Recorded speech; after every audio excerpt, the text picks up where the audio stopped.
Bismillahirrahmanirrahim. Assalamualaikum warahmatullahi wabarakatuh. Perkenalkan, nama saya Sandi Laila Mokfiroh, NIM 2002-031-10-103. Saya dari HTN kelas C. Langsung saja, di sini saya akan memaparkan materi yang berjudul Upaya Hukum Putusan Perdata. Untuk yang pertama, di sini ada definisi upaya hukum. Definisi upaya hukum merupakan upaya yang diberikan oleh undang-undang kepada seseorang atau badan hukum untuk hal tertentu untuk melawan putusan hakim sebagai tempat bagi pihak-pihak yang tidak puas dengan putusan hakim yang dianggap tidak sesuai dengan apa yang diinginkan. Tidak memenuhi rasa keadilan karena hakim juga seseorang manusia yang dapat melakukan kesalahan atau khilafan sehingga salah memutuskan atau memihak salah satu pihak. Kemudian di sini ada macam-macam upaya hukum. Upaya hukum dibedakan antara upaya hukum terhadap upaya hukum biasa dan upaya hukum luar biasa. Untuk yang pertama di sini ada upaya hukum biasa. Upaya hukum ini merupakan upaya hukum yang digunakan untuk putusan yang belum berkekuatan hukum tetap. Upaya ini mencakup yang pertama ada perlawanan atau verzet, suatu upaya hukum terhadap putusan di luar hadirnya tergugat, yakni putusan verstek. Dasar hukum verzet dapat dilihat di dalam pasal 129 HIR. Verzet dapat dilakukan dalam tempo atau tenggang waktu 14 hari, yakni termasuk hari libur setelah putusan-putusan verstek diberitahukan atau disampaikan kepada tergugat karena tergugat tidak hadir. Syarat verzet antara lain yang pertama ada keluarnya putusan verstek, yang kedua ada jangka waktu untuk mengajukan perlawanan adalah tidak boleh lewat dari 14 hari. Dan jika ada eksekusi tidak boleh lebih dari 8 hari. Dan yang terakhir ada verzet dimasukkan dan diajukan kepada Ketua Pengadilan Negeri di wilayah hukum di mana penggugat mengajukan penggugatnya. Kemudian yang kedua hukum biasa tadi ada banding. Banding yakni upaya hukum yang dilakukan apabila salah satu pihak tidak puas terhadap putusan pengadilan negeri.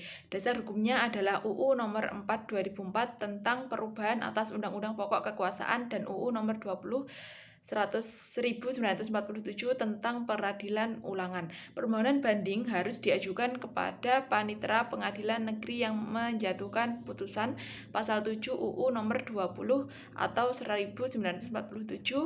Urutan banding menurut pasal 21 yaitu yang pertama ada pernyataan ingin banding, yang kedua panitera membuat akta banding, yang ketiga dicatat dalam register induk perkara, yang keempat ada pernyataan banding harus sudah diterima oleh terbanding paling lama 14 hari sesudah pernyataan banding tersebut dibuat, dan yang terakhir ada pembanding dapat membuat memori banding, terbanding dapat mengajukan kontra memori banding. Kemudian yang terakhir ada kasasi. Menurut pasal 29 dan 30 UU nomor 14 tahun 1985, kasasi adalah pembatalan putusan asas penetapan pengadilan dari semua lingkungan peradilan dalam tingkat peradilan akhir.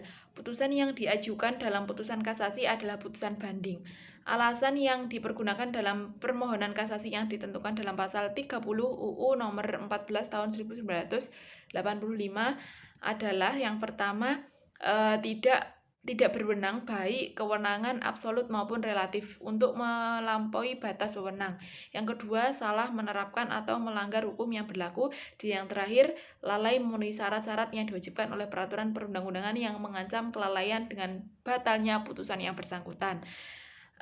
Pada dasarnya menangguhkan eksekusi dengan pengucilan, yaitu apabila putusan tersebut telah dijatuhkan dengan ketentuan dapat dilaksanakan terlebih dahulu atau ut boverbar pitch forward dalam pasal 180 ayat 1. Jadi meskipun dilakukan upaya hukum tetap saja eksekusi berjalan terus. Kemudian di sini yang kedua ada upaya hukum luar biasa, yakni peninjauan kembali.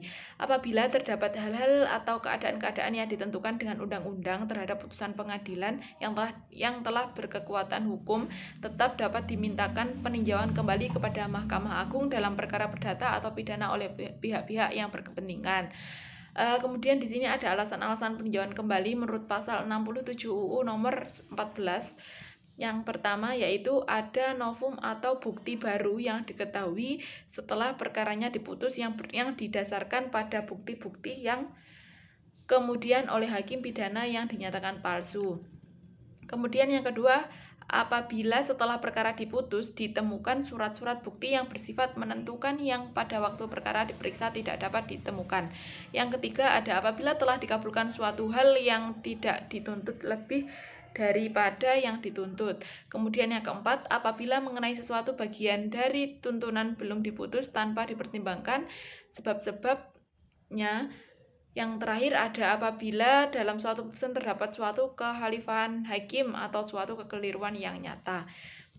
Kemudian upaya hukum luar biasa terjadi apabila dalam suatu putusan pengadilan merugikan kepentingan dari pihak ketiga. Maka pihak ketiga tersebut dapat mengajukan perlawanan terhadap putusan tersebut.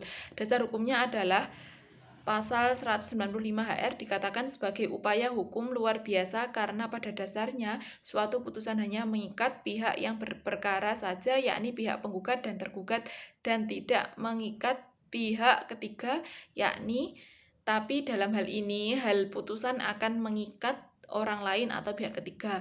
Oleh sebab itu dikatakan luar biasa. Dan Verzet diajukan ke pengadilan negeri yang memutus perkara tersebut pada tingkat pertama. Mungkin cukup itu yang dapat saya sampaikan mengenai materi tentang upaya hukum putusan perdata. Apabila dari awal hingga akhir ada salah kata dan materi yang saya sampaikan kurang luas, mohon maaf yang sebesar-besarnya. Wabillahi taufiq wal hidayah. Wassalamualaikum warahmatullahi wabarakatuh.